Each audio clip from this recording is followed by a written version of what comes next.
우리 함께 신앙 고백으로 우리 사도신경으로 예배하며 나아가도록 하겠습니다.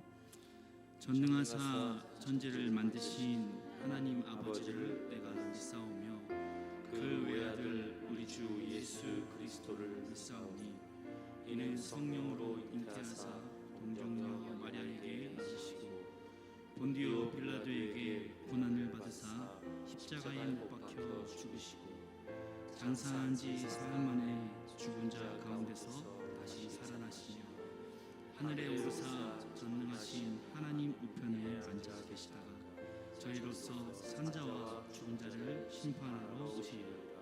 성령을 믿사오며 거룩한 공예와 성도가 서로 교통하는 것과 죄를 사해 주시는 것과 몸이 다시 사는 것과 영원히 사는 것을 믿사옵나이다. 아멘.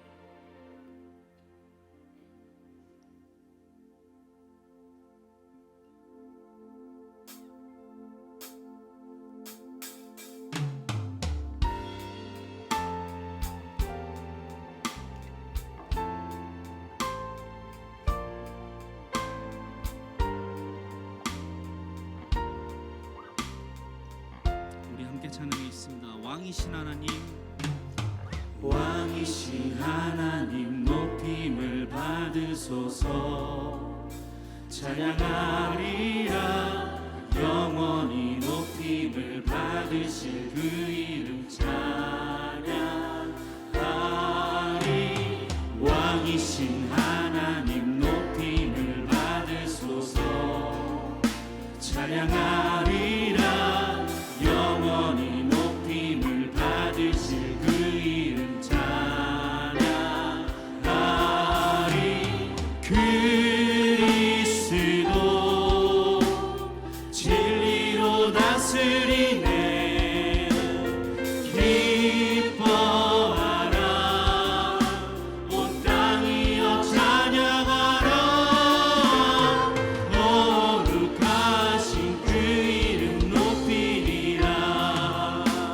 왕이신 하나님, 왕이신 하나님 높임을 받으소서.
왕이신 하나님 높임을 받으소서. 찬양하리라 영원히 높임을 받으신 그 이름 찬양.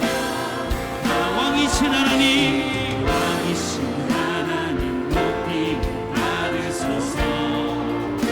찬양하리라 영원히 높임을 받으신 그 이름 찬양.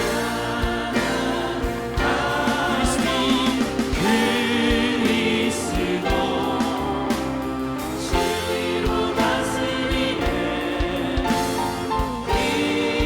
기뻐하라 땅이여 찬양하라. 거룩하신 그 이름 높이리라. 그리스도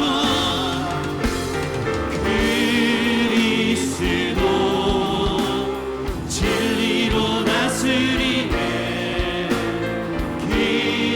기뻐하라 온 땅이여 찬양하라.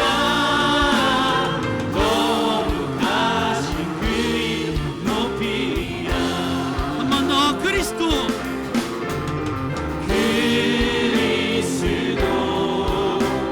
진리로 다스리네. 기뻐하라 온 땅이여 찬양하라. 거룩하신 그 이름 높이리라. 거룩하신 그 이름 높이리라. 거룩하신 그 이름 높이리라. 거룩하신 그 이름 높이리라. 거룩하신 그 이름 높이리라. 우리 거룩하신 그 하나님께 영광의 박수 올립시다. 할렐루야.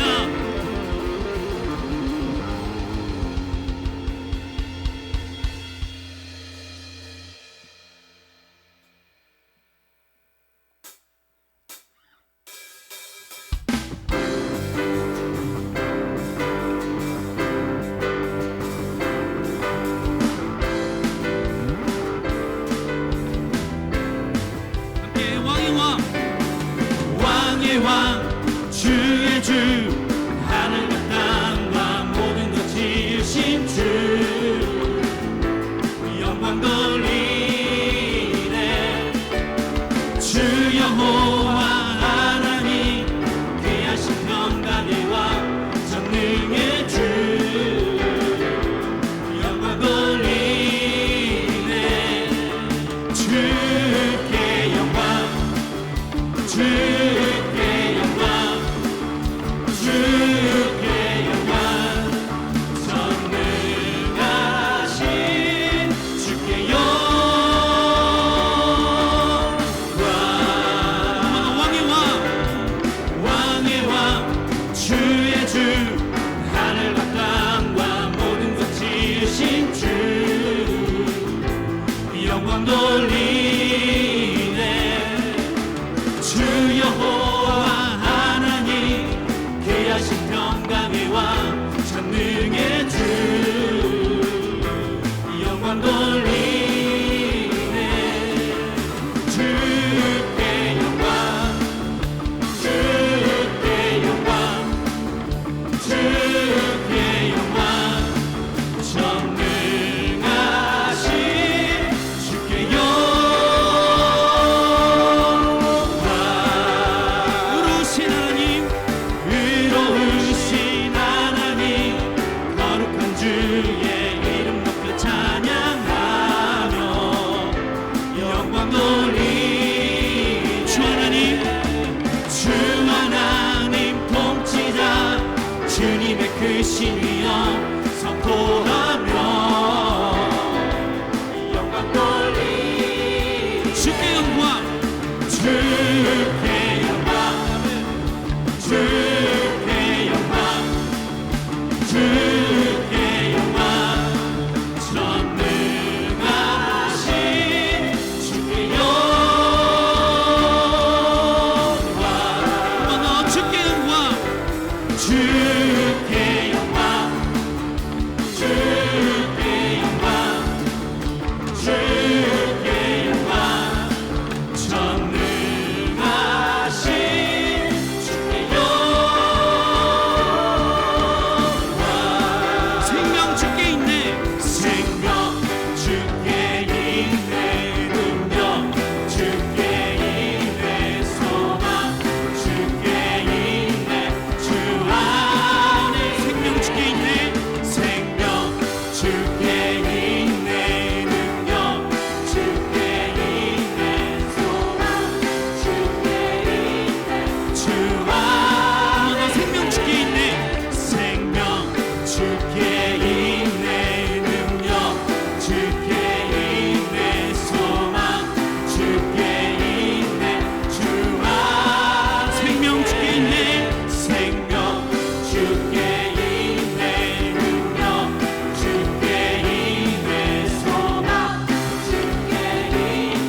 주 안에 있네 주 안에 주 안에 있네 주 안에 있네 주께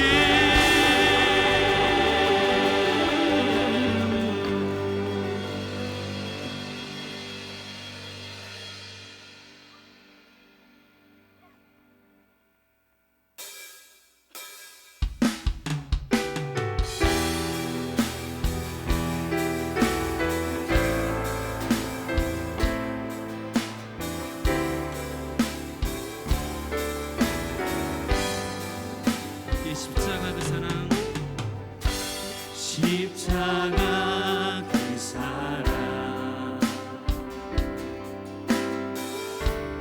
멀리 떠나서 무너진 나의 삶 속에 잊혀진 주 은혜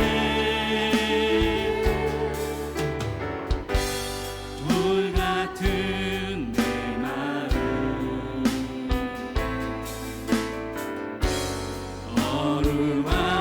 어루만지사 다시 일으켜 세우신 주를 사랑합니다. 주 나를 보호하시고 주 나를 보호하시고 날 붙드시니 나는 또 외롭고 좀비다 주님의 자녀라 주 나를 보호하시고 날 붙드시니 나는 또 외롭고 존귀한 주의 자녀라 지나간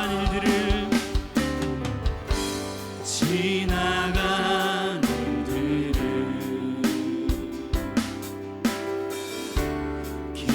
기억하지 않고 이전에 행한 모든 일 생각지 않으리 사막의 강물과 길을 내시는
그리스도 다시 오실 그 사랑 죽음도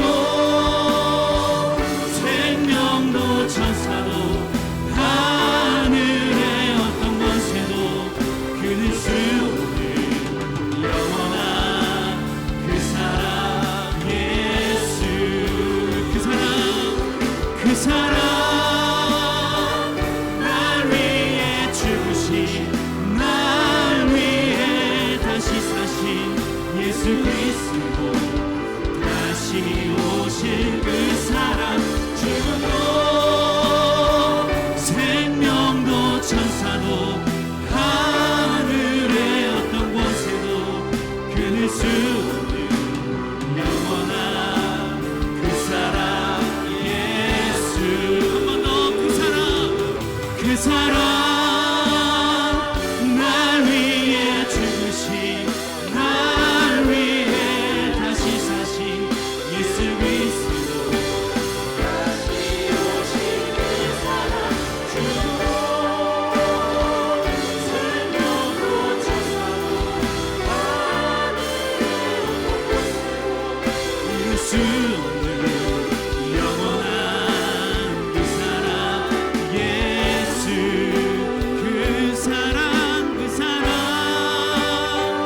날 위해 죽으신 날 위해 다시 사신 예수 그리스도 다시 오실 그 사랑 죽음도 생명도 천사도 하늘의 어떤 권세도 끊을 수 없는 영원한 그 사랑 예수 그 사랑 날 위해 죽으신 날 위해 다시 사신 예수 그리스도 다시 오실 그 사랑 죽음도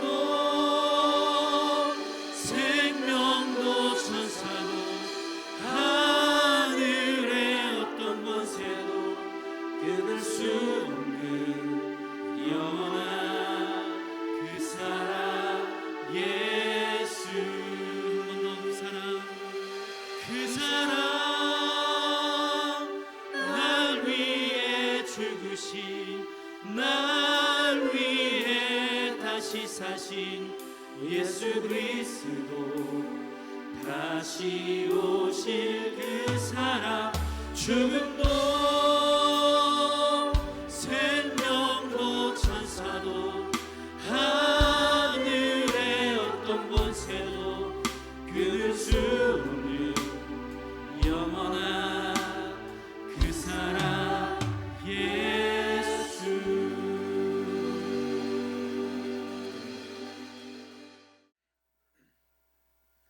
오늘도 이 자리 나오게 해주신 하나님 감사합니다. 이 시간을 통해 하나님 만나고 영광 돌리길 원합니다. 찬양받고 영광 받으시옵소서. 한 주간의 삶을 돌아봅니다. 저희가 세상에 살면서 수많은 죄를 저지르고 또 하나님을 잊고 살 때도 많습니다. 하나님보다 세상 것이 더 좋을 때가 많습니다. 이 시간 그 죄를 고백합니다. 주님의 선하신 능력으로 이 죄들 깨끗이 씻어 주옵소서. 하나님, 지금 세상엔 전염병으로 고통받고 있는 사람들이 많습니다. 그들의 고통 덜어주시고 하나님 은혜 체험할 수 있게 인도해 주옵소서. 말씀을 전하시는 목사님을 위해 기도합니다. 목사님이 전하시는 말씀 듣고 저희가 깨닫게 하여 주옵시고 또 그 말씀대로 세상 속에 살 수 있게 하나님 저희를 인도하여 주옵소서. 한 주간도 세상 속에 승리하길 원하며 예수님 이름으로 기도하였습니다.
주가 높임을 받으리라.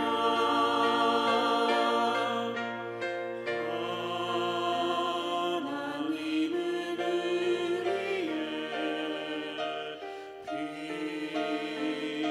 피난처가 되시며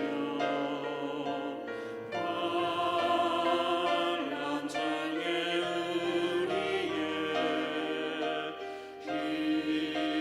힘과 도움이시라.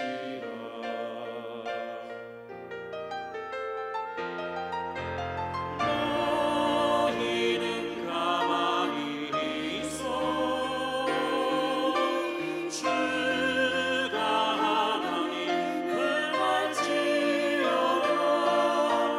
열방과 세계 가운데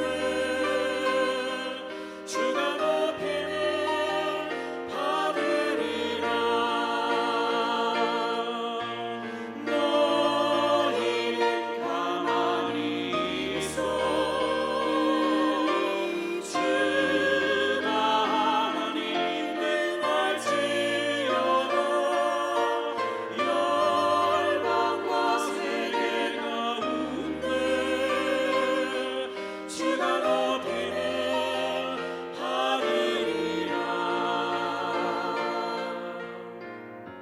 주의 날개 아래 나의 영혼이시며 나의 영혼이 주님만 찬양하네.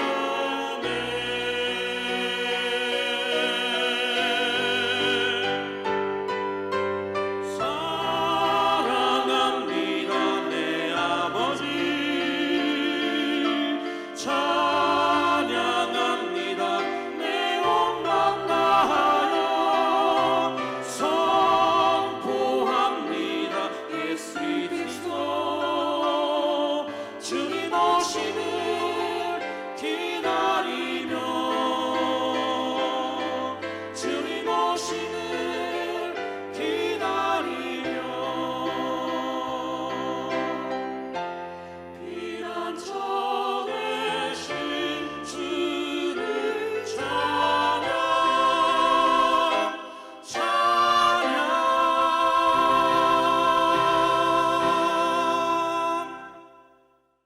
우리가 오늘 말씀을 통해서 이제는 조금 우리 다음 세대 친구들도 있을 것 같아서 제가 말씀을 전하면서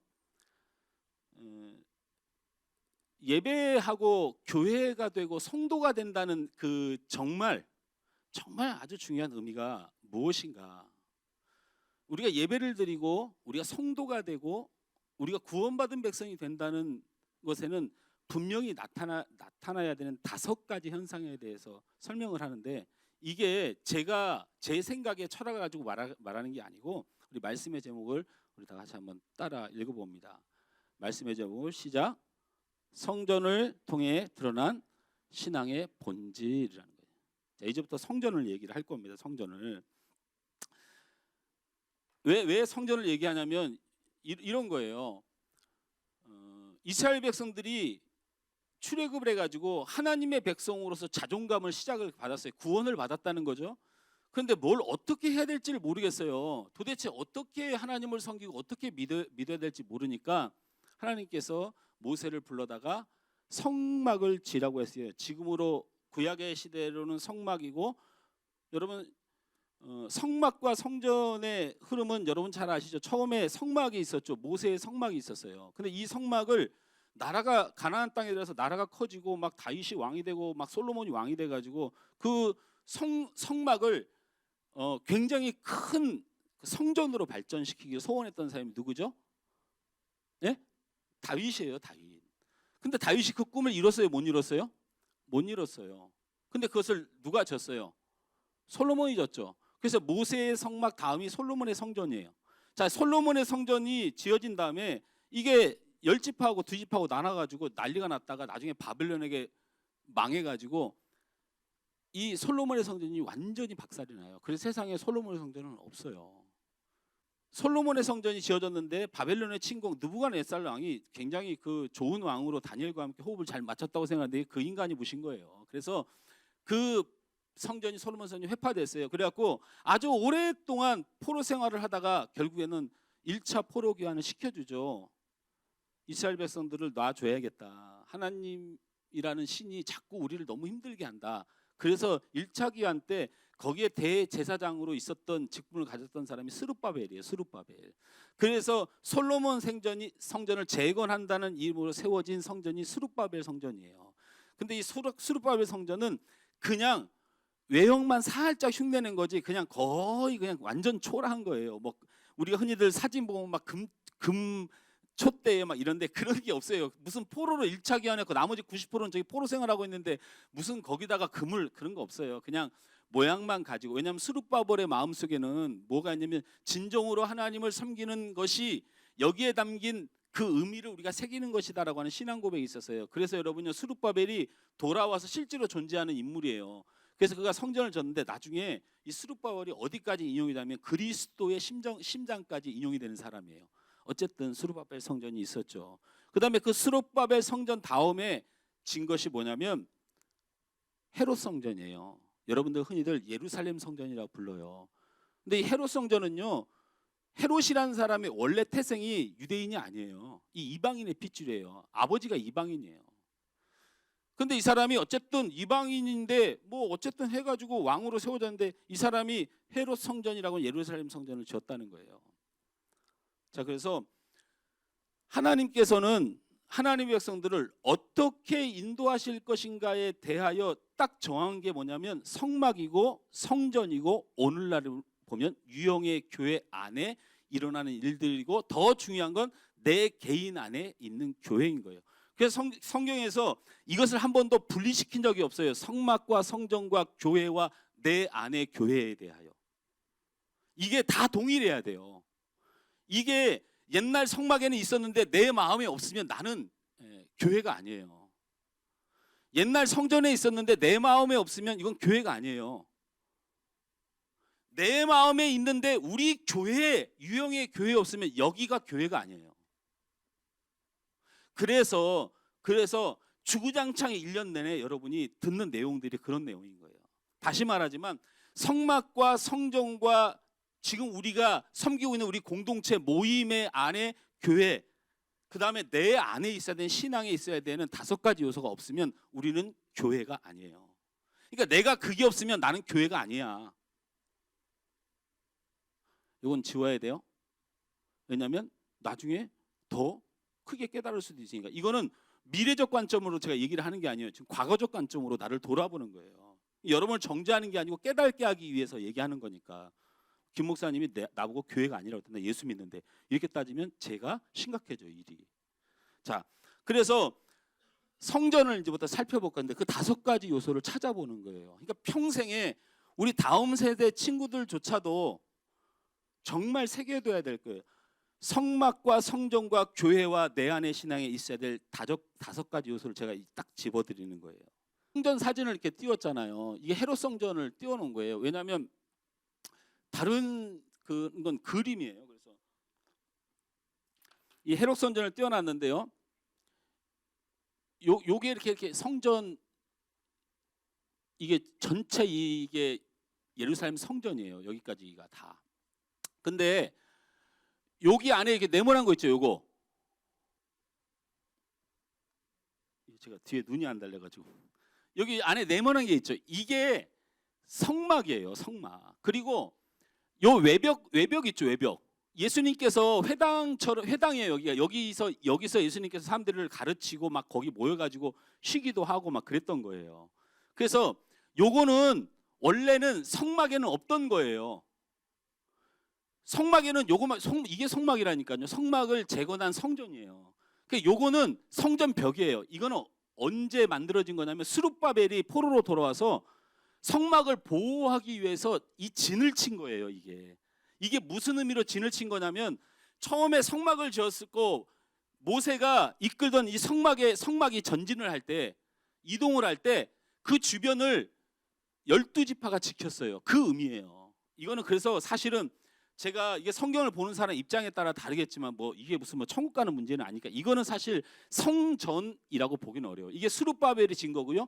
요게 지금 두 겹으로 돼 있어요. 한 겹은 스룹바벨의 의미고 뒤에는 헤롯지가 진 거예요. 외세를 막기 위해서. 그러니까 이거를 성전의 본체다 보기는 좀 어려워요. 그런데 뭐가 있냐면 이걸 세움으로써 하나님께서 예수님께서 이 성전에 가서 섬겼다는 거예요.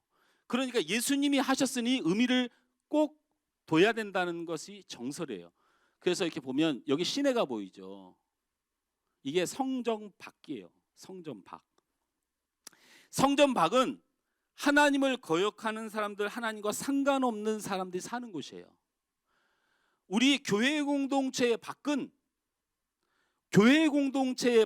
하나님을 알지 못하는 사람, 그리고 하나님을 부인하는 사람들이 사는 곳이라는 영적인 의미를 가진 세상을 우리가 살아가고 있어요. 자, 또 하나는 내 안에 예수를 모시지 않는 성전이 된 것은 내 밖의 모든 행위가 사실은 죄악되고 하나님과 관계없는 연약함을 가진 사람들이라는 걸 또 하나 깨닫는 거예요.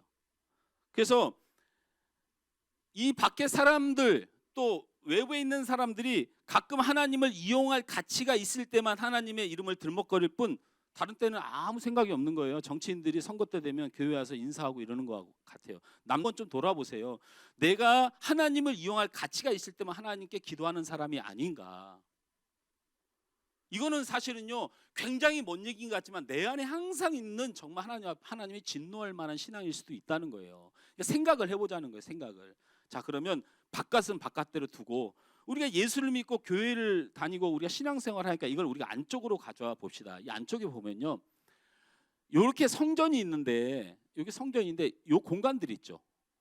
요 공간을 뭐라고 부르냐면 이방인의 뜰 이렇게 불러요. 이거는 성경을 쳐봐야 안 나오는 글자예요. 그런데 이게 신학적으로 그렇게 정리를 해놨고, 이 신학을 하는 사람들이 이거를 갖다가 성전을 갖다 도표를 그리면서 거기다 전부 다 이방인의 뜰이라는 표현을 써놔서, 그래서 인터넷에 이방인의 뜰 딱 치면 이 부분이 표시가 돼갖고 나와요.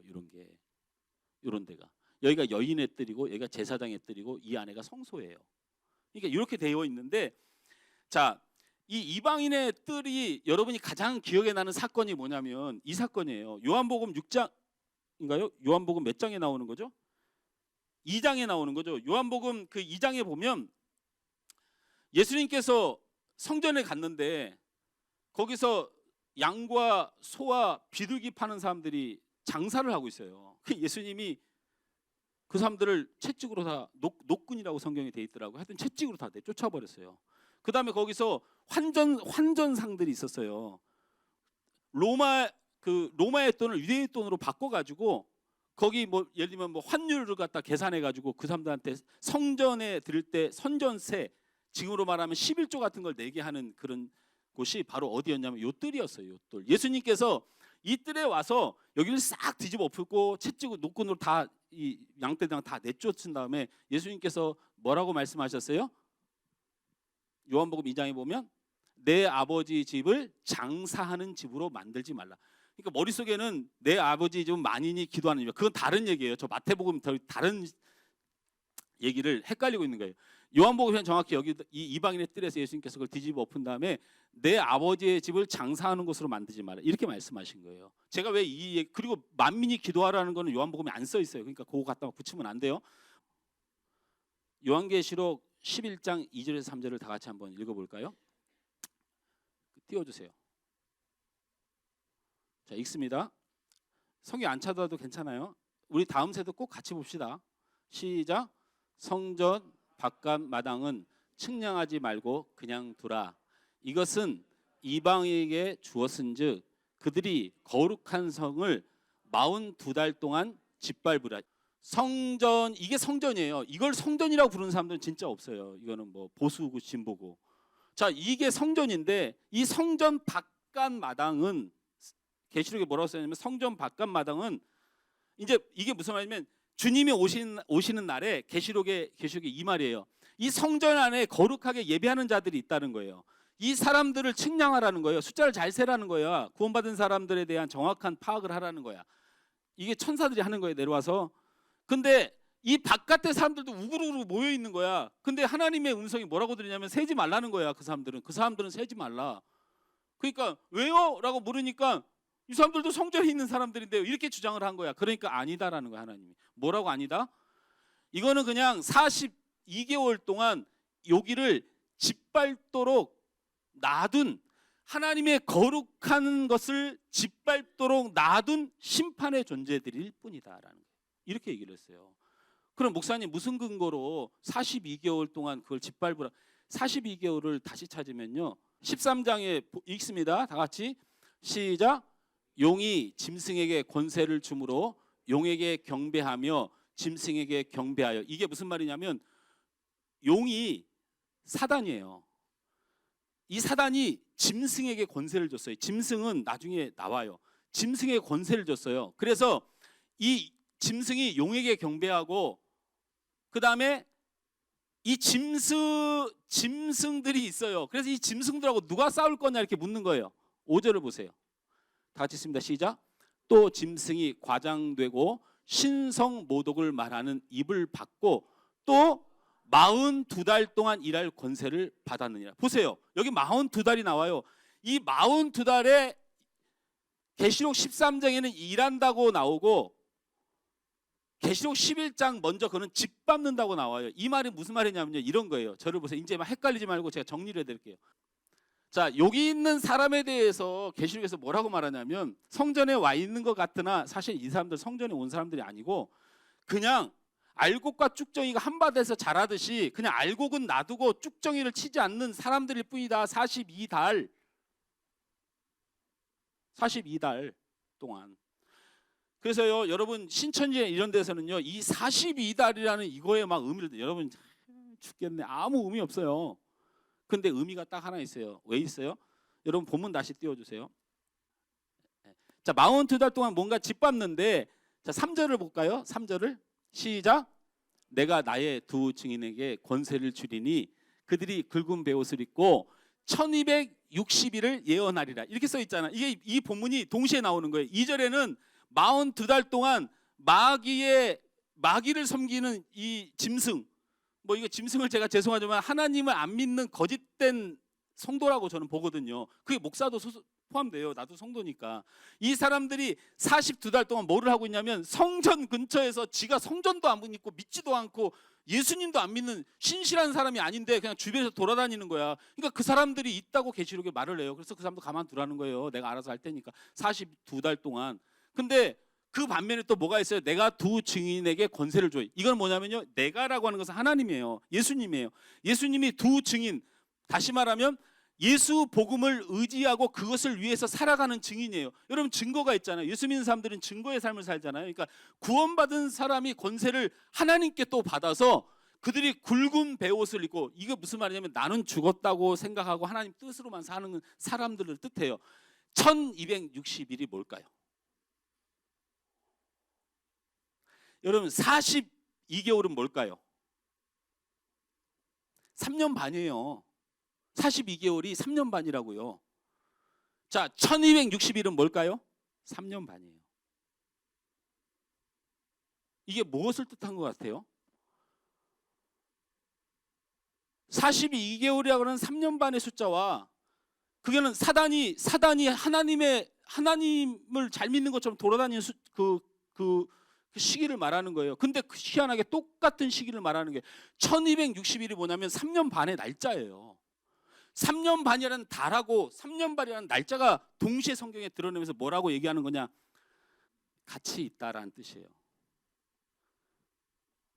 나를 믿음의 날로, 달을 사단의 날로, 그것을 동일시함으로써 성전과 이방의 뜰이 함께 존재하고 함께 세상에 있다라는 거예요. 그 이상의 그 이하의 해석도 절대로 하지 마세요. 계시록은요 숫자 갖고 장난치는 거 아니에요. 아셨죠? 숫자 갖고 장난치는 거 아니에요.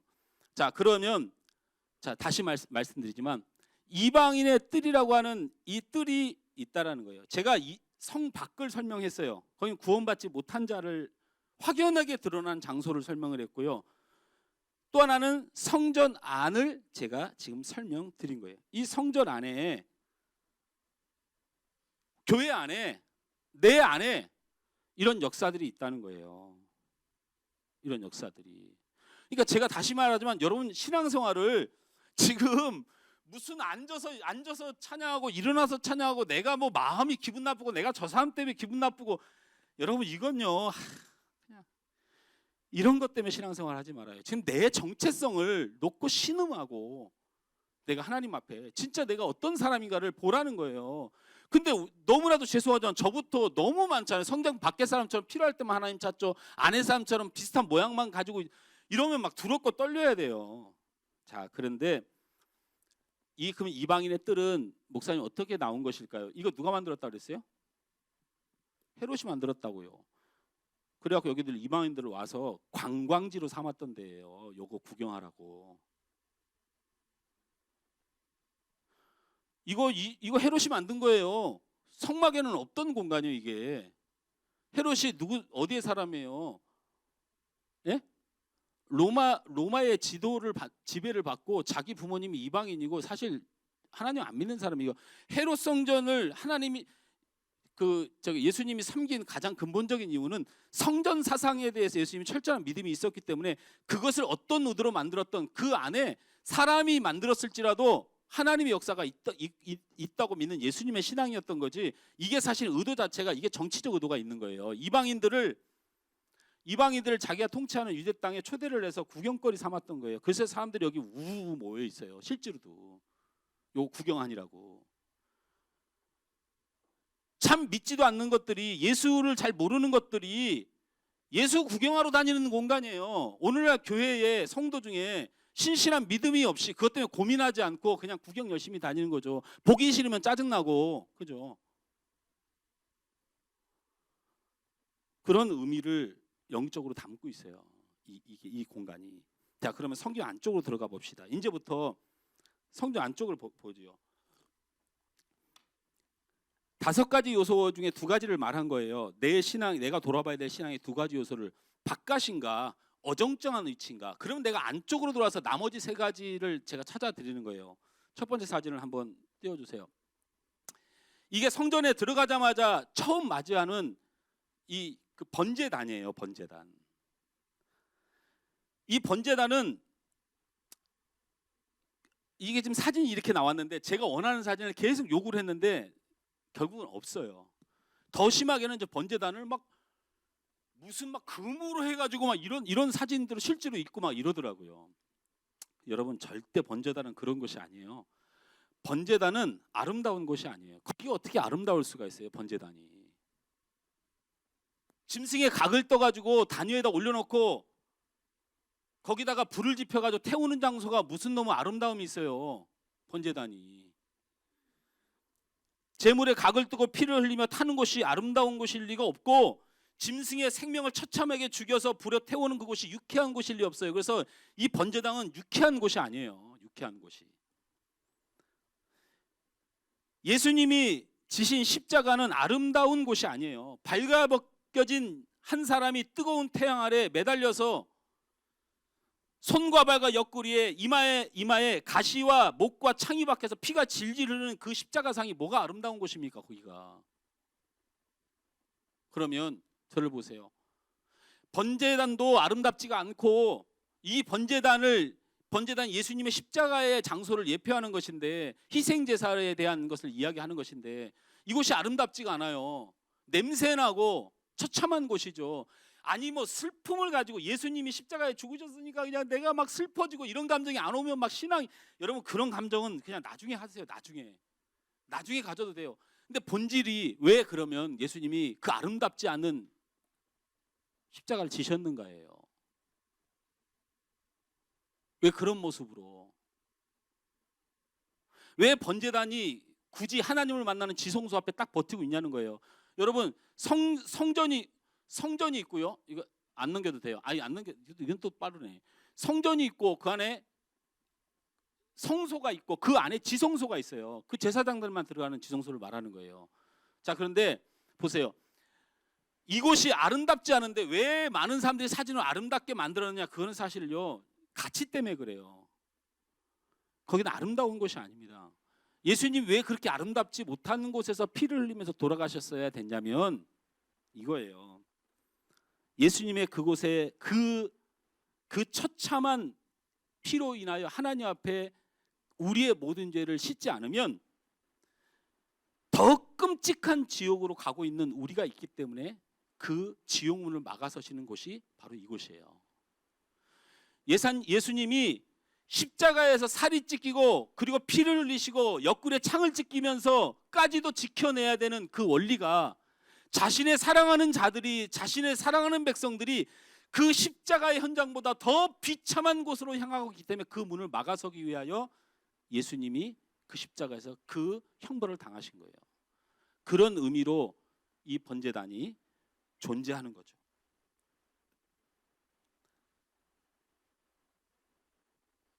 자, 그 다음에 두 번째로 들어가면 이 번제단을 지나면 요게 나와요. 이게 물두멍이라고 하는 거예요. 물두멍. 물두멍이라고 하니까 이렇게 말이 이렇게 성경에도 그렇게 나오고 하니까 어쩔 수 없지만 그냥 큰 물을 담아놓은 세수대와 같은 큰 것이 그 앞에 있는 거예요. 이것은 씻는 곳이에요. 피의 흔적이고 죽음의 현장을 벗어나는 행위예요. 이게 번제단에서 그 희생의 제물을 통해서 지성소로 가기 전에 그 물로 자신을 깨끗하게 씻는 행위예요. 다시 말하면 번제물이 드려진 이유가 내 죄 때문인 것을 인정하고 피 묻은 내 손에 그 죄를 인정하고 회개하기 위해서 손을 씻는 곳이 바로 이곳이에요. 그래서 우리는 이 손을 씻는 행위 때문에 우리가 이런 찬양을 말하는 거예요. 보혈로 죄를 씻으니라고 하는 표현을 이 물두멍 때문에 쓰는 거예요. 물두멍 때문에. 자, 그래서 여러분 안에, 여러분 마음속에 있어야 될 신앙의 가치 중에 하나가 피 흘리신 예수 그리스도의 십자가의 은혜가 반드시 있어야 돼요. 반드시. 두 번째는 뭐냐면 바로 그 주님 앞에 회개하는 심령이 여러분 안에 있어야 된다는 의미예요. 이 물두멍이라고 하는 게.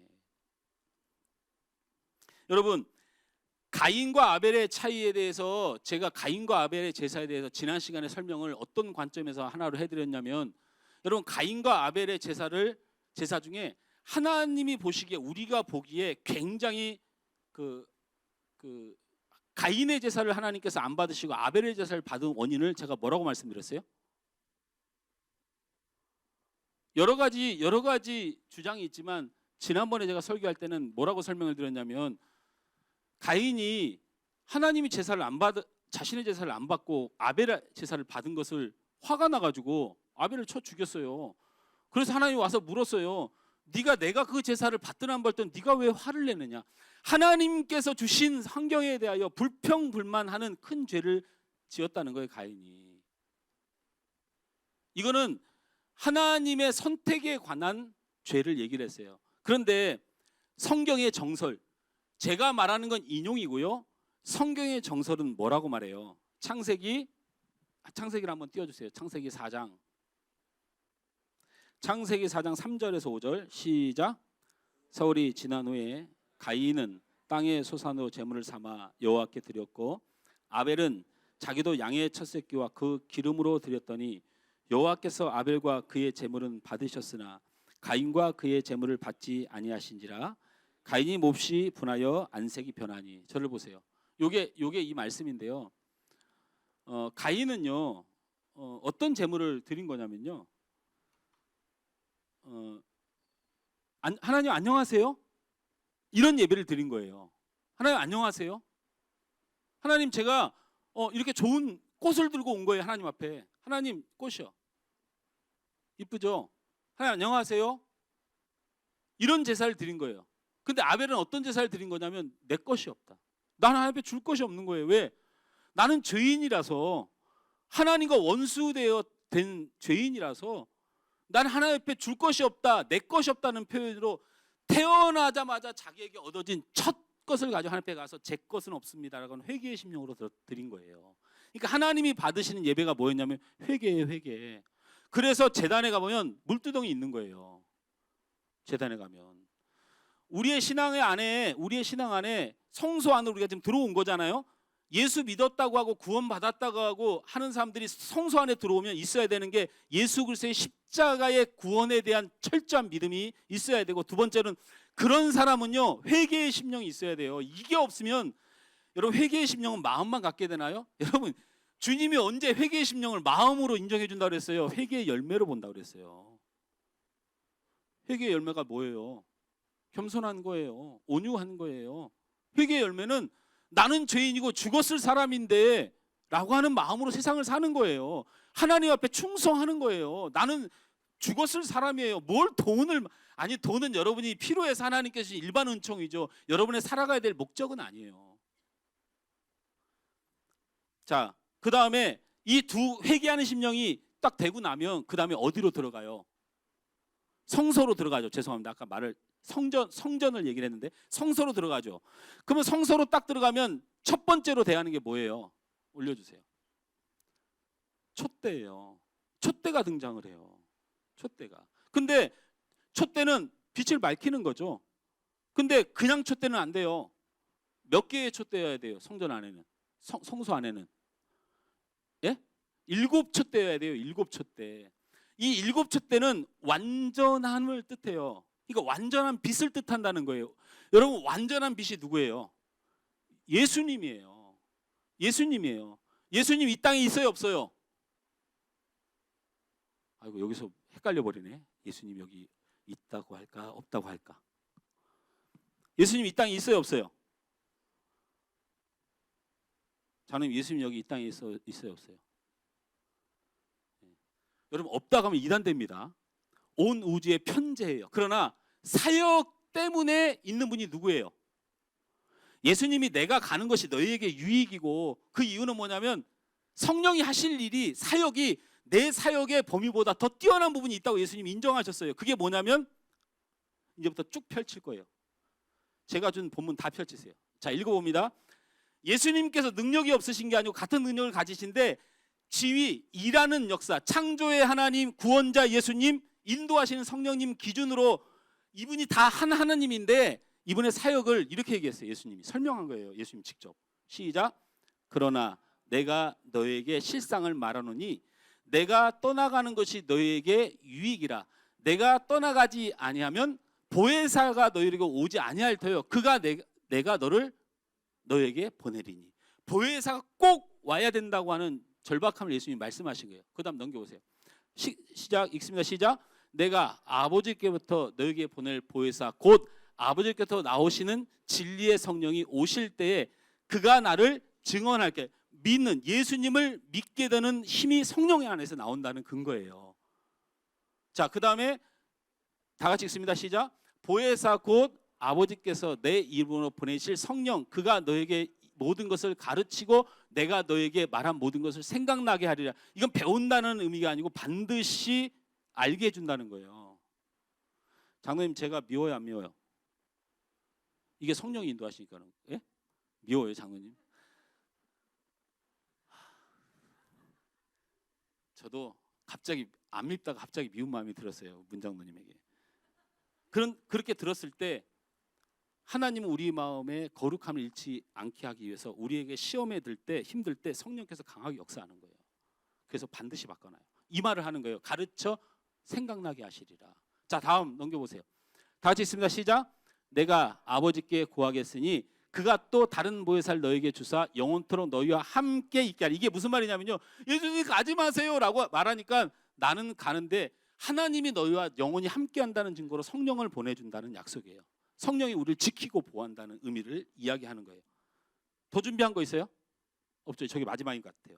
자, 이 말은 무슨 말이냐면 이 촛불이 첫 번째로 등장한 건 뭐냐면 우리의 신앙 안에 이 성령의 강한 역사, 이 역사가 있어야 된다는 거예요. 미워하는데도 내 마음이 안 답답해. 여러분, 예수 믿는 사람이 누구 미워하면 막 죽어야 돼요. 그냥 하나님 앞에 그냥 막 미치고 한장해야 돼요. 그냥.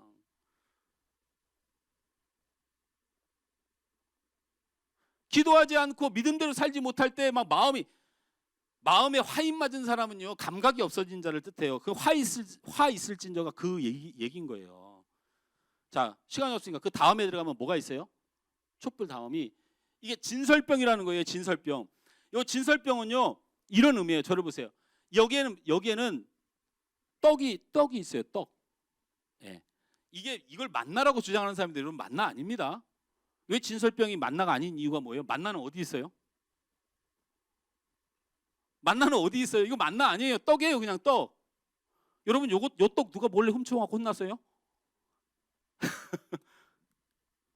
하여튼 난 다윗을 사랑해. 다윗이 지가 왕인데 제사장인데 저도 떡 훔쳐 먹었어요. 이거 떡입니다 그냥. 그래서 예수님께서 오병이어 기적을 일으키고 사람들이 많이 따라다니까 그 요한복음 6장에 보면 한 장 내내 싸워요 사람들하고.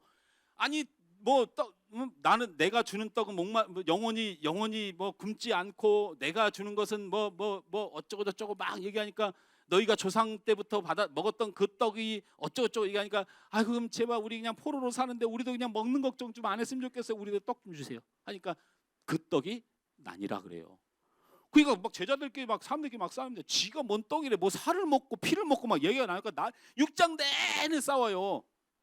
그러면서 뭐라고 얘기하냐면 예수님이 자신을 떡이라 함으로 사람들이 그 말씀을 받지 않고 떠나더라. 제자들이 예수님이 자신이 떡이라 말씀하심으로 그 말씀을 믿지 않고 힘들어 고통받는 장면이 6장에 나와요. 그게 6장 60절하고 66절에 나오는 말씀이야. 여러분 이거는요 무엇을 의미하는 거냐면 이 진설병은요 하나님의 말씀으로 사는 생명에 관해서 말하는 거예요. 그러니까 구원받은 사람, 예수 믿는 사람은요 말씀 안에 살아야 돼요. 말씀 안에. 제가 여러분을 구원할 수는 없어도 말씀은 여러분을 구원해요. 자, 다음으로 넘겨보세요. 이제 요게 아주 중요해요. 요 분향단이 어디에 있는 거냐? 여기에 이 분향단이 서 있는 위치가 있어요. 이 분향단이 어디에 서 있는 거냐면 알아맞혀 보세요. 우리 다음 세대 친구들. 야, 너네 마피아 할 때 목사님 없어서 재미가 없었지? 알았어, 좀 기다려. 요거 마치면 내가 다음 주에 마피아 한번 놀아준다. 내가 끼는 순간 끝장내주는 거야. 내가 얼마나 사람들 잘 속이는데. 내가 목사만 아니면 사기꾼 될 뻔했어. 이 분향단이 어디 서 있어요? 어디 서 있을까? 지성소를 들어가는 출입구에 딱 서 있어요. 지성소 안에는 법궤가 들어있는데 하나님이 임재하는 곳이에요. 하나님이 임재하는 마지막 관문에 요게 서 있어요. 이 분향단은요 거기에 향초 같은 걸 피워서 연기가 나는 향기를 내는 곳이에요. 이거는 성도의 기도를 뜻해요. 여러분 기도해야 하나님의 응답을 받아요. 기도해야 하나님 만날 수 있어요. 기도해야 하나님의 은혜를 누릴 수 있어요. 지성소를 들어간 마지막 관문에 요게 서 있어요. 여기서 아름다운 향기를 못 피우면 지성소 못 들어가요. 이건 성도의 기도를 뜻해요. 자, 여러분 점검하죠. 성전 안에 들어가면 바깥 이방의 뜰 저 바깥은 여러분 신앙을 생각해 보라고 한 말씀이고 성전 안에 들어가면 첫 번째 만나는 게 뭐예요? 번제단. 번제단은 뭘 뜻한다? 예수님의 십자가의 구원에 대한 철저한 믿음, 예수 구원자에 대한 철저한 믿음. 두 번째는 물두멍은 철저한 회개하는 심령, 회개의 열매들. 그 다음에 세 번째는 촛대. 이건 뭘 뜻한다? 성령. 그 다음에 뭐가 나와요?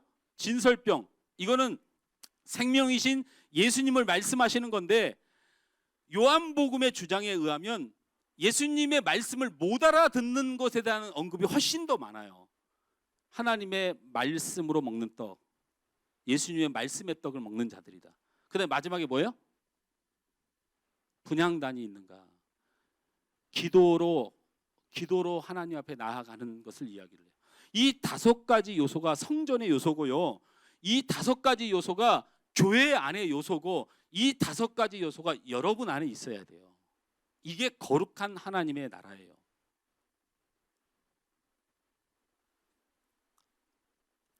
오늘날 성소의 빛이 흐려지고 진설한 떡은 먹지도 않고 분향단의 향기를 잃어버린 것이 바로 교회의 모습이고 내 모습이라면 이것은 세상과 시대의 문제가 아니고 하나님의 심판이 가까움이라 치부하지 말고 여러분의 문제고 저의 문제예요.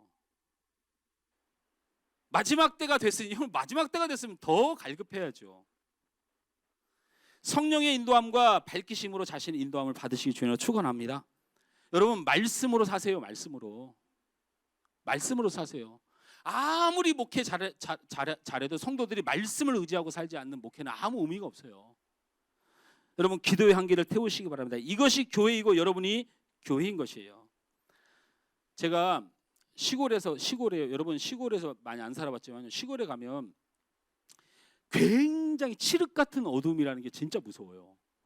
여러분 어두우면요 아무것도 안 보여요. 뭐 별이 있고 달이 있고 이런 거 말고 진짜 산중에 깜깜하잖아요. 하나도 안 보여요. 근데 희한해요. 아주 작은 불빛 뭡니까? 그 나무에다가 그 불을 이렇게 붙여가지고 그거를 막 흔들고 가면 이상하게 다 가져요. 다 가져. 그 깜깜한데 작은 불빛 하나만 있으면 그게 다 보이고 다 가진다니까요. 여러분에게 얼마나 충만하길 원하는 게 아니에요. 교회의 이 작은 빛, 성령의 작은 빛, 말씀의 작은 빛, 내 연약한 믿음이라도 마음속에 불씨를 꺼뜨리지 말고 그 작은 불씨라도 붙들고 예수님의 교회, 예수님의 나라 여러분 멋지게 살 수 있는 여러분 되길 주님으로 축원합니다.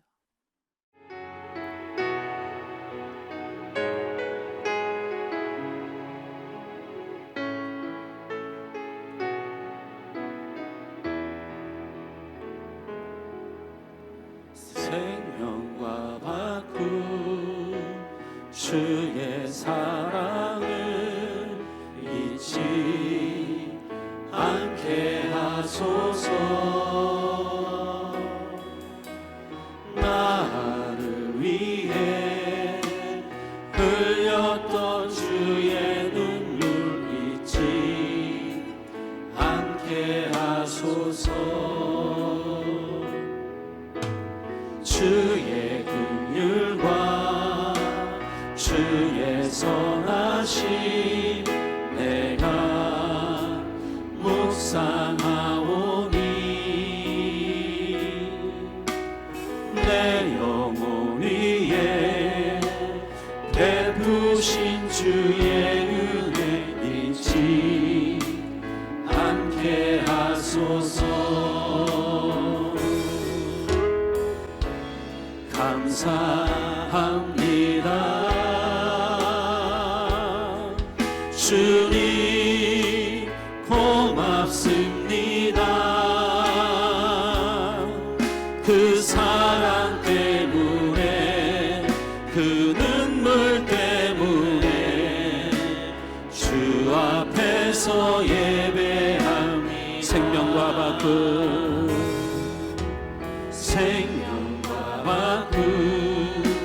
주의 사랑을 잊지 않게 하소서. 나를 위해 흘렸던 주의 눈물 잊지 않게 하소서. 주의 긍휼과 주의 선하심 내가 묵상하오니 내 영혼 위에 베푸신 주의 은혜 잊지 않게 하소서.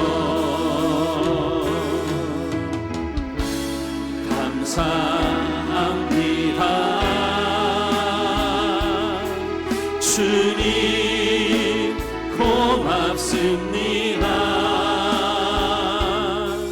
그 사랑 때문에 그 눈물 때문에 주 앞에서 예배 감사합니다. 주님 고맙습니다. 감사합니다. 주님 고맙습니다. 그 사랑 때문에 그 눈물 때문에 주 앞에서 예배 한 번 더 믿음으로 고백합니다. 주님 감사합니다. 감사합니다. 주님 고맙습니다. 그 사랑 때문에 그 눈물 때문에 주 앞에서 예배합니다. 좋으신 하나님, 성전을 우리에게 허락하시고 이스라엘 백성들을 인도하셔서 하나님의 거룩하시고 존귀하신 뜻을 이루어가며 이스라엘 백성들이 멸망당하지 않고 승리하며 하나님 앞에 은혜를 누리며 살아가도록 허락하신 것처럼 이 땅의 교회와 우리 안에 하나님의 귀한 성전과 교회를 허락하셔서 그 안에서 예수 그리스도의 믿음을 갖게 하시고 회개하는 심령으로 이 땅을 겸손하게 살게 하시고 성령을 의지하며 하나님 말씀을 의지하며 기도하며 하나님의 나라를 살아가도록 은혜해 주심을 감사합니다. 우리 사랑하는 성도들 안에 이 내적 교회와 성전이 조금도 빛을 잃거나 힘을 잃지 않도록 은혜 허락하여 주셔서 저들이 기분과 감정의 업이 아닌 이 존귀하신 거룩한 교회로 살아가기에 부족함이 없도록 도와주시고 주님 오시는 그날까지 이 빛과 이 힘이 사라지지 않도록 그 작은 불씨라도 살려 하나님 생명 얻으며 살아가도록 축복하여 주시옵소서. 예수님의 이름으로 기도하옵나이다. 아멘. 하늘소망교회 교회 소식입니다. 하늘소망교회에 오신 여러분 모두를 환영하고 예수님의 이름으로 사랑하고 축복합니다. 점심 식사 후 교육자 및 교사 회의가 목양실에서 있습니다. 제자훈련 4기는 2월 8일에 시작합니다. 전교인 친교회를 지난 후 은혜 가운데 잘 다녀왔습니다. 기도와 찬조로 후원해 주신 모든 성도님들에게 감사를 드립니다. 조삼래 권사님, 유경순 권사님, 문수경 집사님, 유영아 집사님의 건강을 위해서 기도해 주시기 바랍니다. VIP를 위해서 계속해서 기도해 주시기 바랍니다. 2020년 온 성도 365일 큐티하기에 빠짐없이 참여합시다. 다음 주일 기도는 함성희 집사입니다.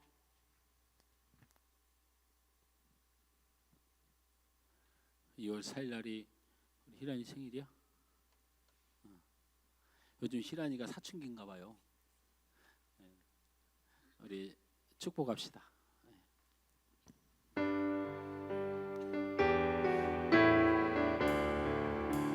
희란은 하나님의 언약 안에 있는 축복의 통로 기란을 통하여서 열방이 주께 돌아오게 되리. 옆 사람을 축복합시다. 당신은 하나님의 언약 안에 있는 축복의 통로 당신을 통하여서 열방이 주께 예배하게 되리. 드린 예물 위해서 기도하겠습니다. 명절을 잘 보내도록 하나님 은혜 주시고 한 주간 또한 저희들이 살다가 오늘도 귀한 예배로 하나님 앞에 나오게 하셔서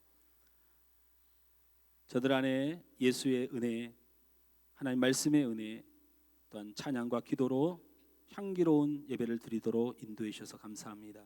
이 일이 얼마나 귀하면 우리 초대교회 사도행전적 교회와 우리 한국 기독교회 초대교회 모든 성도들이 이 예배 때문에 목숨을 걸어 지킨 예배, 오늘날 이 시대의 예배를 다시 한번 돌아보며 하나님 생명 다하여 예배하는 저희들 되도록 도와주시옵소서.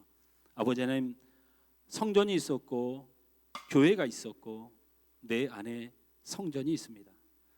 정말 참으로 예수 그리스도의 믿음을 굳건하게 해주시고 우리 안에 회개의 심령과 회개의 열매의 삶을 허락하시고 특별히 하나님 성령의 충만한 은혜, 성령이 통하는 은혜, 성령께 지배받고 고침받는 은혜가 우리 안에 있게 하시고 말씀과 기도로 승리하는 참된 교회들 다 되도록 하나님 은혜 허락하여 주옵소서. 이 예물을 우리를 성전을 통하여 예배를 받으시고 우리를 정결케 하시고 우리를 구원하시고 복 주시는 하나님을 인정하며 이 예물을 하나님 앞에 올려드립니다. 11조로 저들의 삶을 다 주님 앞에 드립니다. 그리고 주일 헌금으로 또한 감사 헌금으로 또한 여러 가지 믿음 따라 선교 헌금으로 저들의 마음과 믿음 따라 드린 예물들 위해 하나님 필요를 채우시고 응답하시고 흠양하여 주셔서 하나님 더 풍성히 하나님의 영광을 위하여도 축복하여 주시고 저들의 가정과 자녀와 저들의 생업들 위해 하나님 만복으로 축복하셔서 주의 영광을 위하여 살아가는 힘 있는 성도 되도록 도와주시옵소서. 물질로만 하나님 섬긴 자들이란 예배로 또한 주님의 교회를 사랑하는 그 마음으로 또 헌신의 손길로 주님을 사랑한 귀한 영혼들 기억하셔서 동일한 축복과 은혜로 만복으로 축복하여 주옵소서. 우리 사랑하는 성도들이 세상 가운데로 나갑니다. 하나님의 뜻에 합당한 믿음의 삶이 되게 하시고 주의 영광을 위하여 어떠한 것도 이겨내며 정말 하나님의 교회에서 살기에 부족함이 없도록 주님 축복하여 주옵소서. 예수님의 이름으로 축복하고 기도하옵나이다. 아멘.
두려워 말라, 놀라지 말라.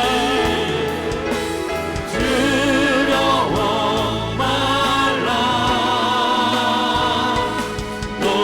놀라지도 말라. 내가 어딜 가든지 무슨 일 만나든지 내가 함께하리라.